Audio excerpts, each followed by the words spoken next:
We started morning practice, I guess, a couple of years ago because, you know, you have kids that got to go to tutoring, you got kids that, you know, if they got a doctor's appointment and all that. So I just, you know, called around and asked some coaches, you know, how do y'all like it? And they liked it because there ain't no doctor's appointment, no tutoring at 6:30 in the morning. One.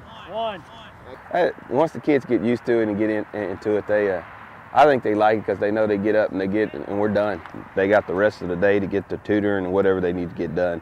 And, man, I know the teachers up there appreciate it because we can get them to tutoring pretty quick. They're in sleep mode, so they're here, but sometimes you got to wake them up. Let me hit this clock at 6:30. All right, here we go.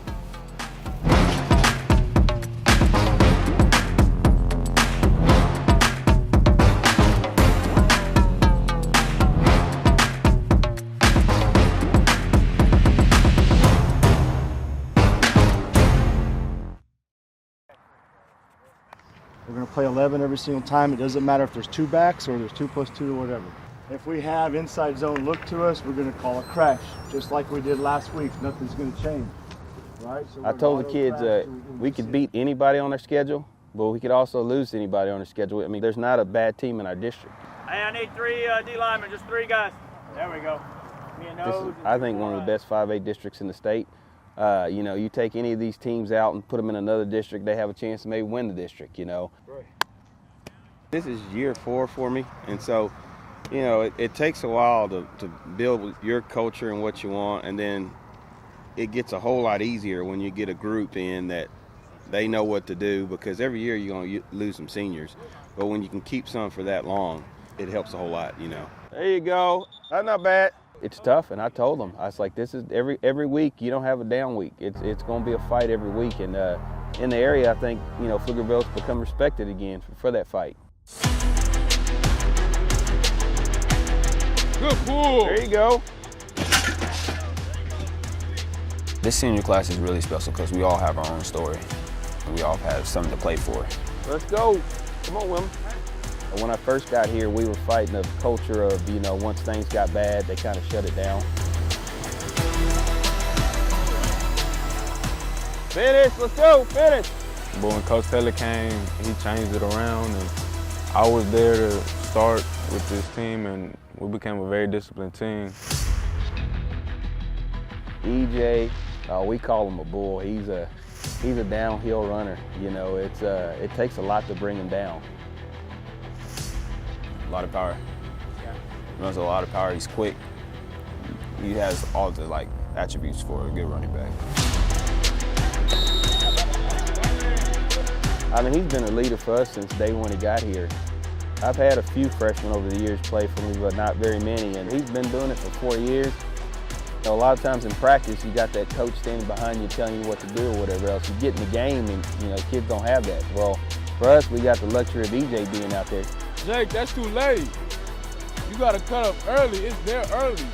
I done played receiver, quarterback, running back, linebacker. So, it's like I know what I'm talking about, and I know Coach Taylor's system. So once they hear the system from me, they be like, okay, he knows what he's talking about. I get it. It's close, it's time, and we got one play. Well, most people know where it's going, and, you know, and we'll hang our hat on that. You know, every game we played this year, we've been in it, you know, to the end. And when times get hard, you know, they're still going to fight.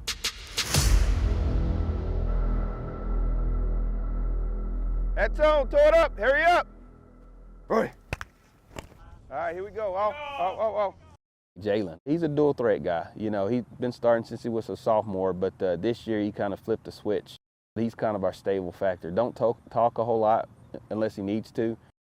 But he's very, very calm when he's out there. He doesn't get flustered, and I think his toughness is shown this year because, you know, he took a hit.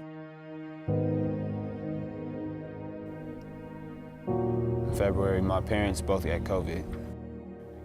Dad went out to eat, and Dad got sick. It was just like a little cough, and then later on, it just got more and more, and just kept getting worse. I just couldn't take care of him because I was too young for it. And then they passed away, so it was terrible. It's really terrible. It's a tragedy. When something like that happens, football really don't matter.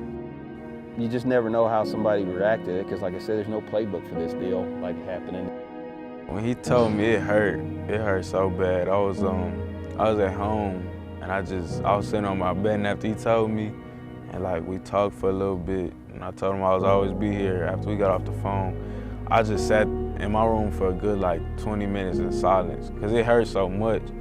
His parents were exceptional people, because when you look at Jaylon, he's an extension of them, and you can just tell they raised a good man. You can tell they were good people by him, and so for him to pick up the torch, so to say, and go on as he has, you know the job they did. You see your parents a couple weeks ago, like they're just moving around perfectly fine, and just like that, they pass away. He just been calling me ever since it happened. Been with me by my side every day, calling me early in the morning when I wake up, checking up on me and stuff. I got my coaches, I got my sister, my family, and all of them just being there to love on me and stuff. Just makes me feel a lot better. I think what he figured out was when he came up here, once he's here, that he thinks about football. I thought back to like all the good times and stuff, like what we could do this year. Like we have a lot of like potential on this team, so just push me, and just the fun of it. It's just fun to me. It takes my mind off a lot of things. Like when I'm stressed and stuff, I just go out here and throw the ball with my friends and stuff. Right. You have a great opportunity to go out and get after these dudes and get a win, but you got to do what you're supposed to do, okay? Mental focus. We got to be able to develop from one thing to the next, all right? But we can't do that if you keep making the same mistakes on the simple stuff. Does that make any sense? All right, because you'll have people saying, why don't y'all do this? Why don't we do that? If we can't do the simple stuff and do that right, how can we progress, right? It's like saying have somebody in fundamentals of math, all right, but you want to go put them in calculus. That ain't gonna work if they can't do that. All right, so mental focus, great opportunity. You've seen the film. I don't lie to you. You can get these guys, but you got to go out there and do what you're supposed to do, and do it every play. All right, here, get in there and get your break. Let's go. Everybody in. Let's go. Everybody in. Family on three. 1, 2, 3. Family.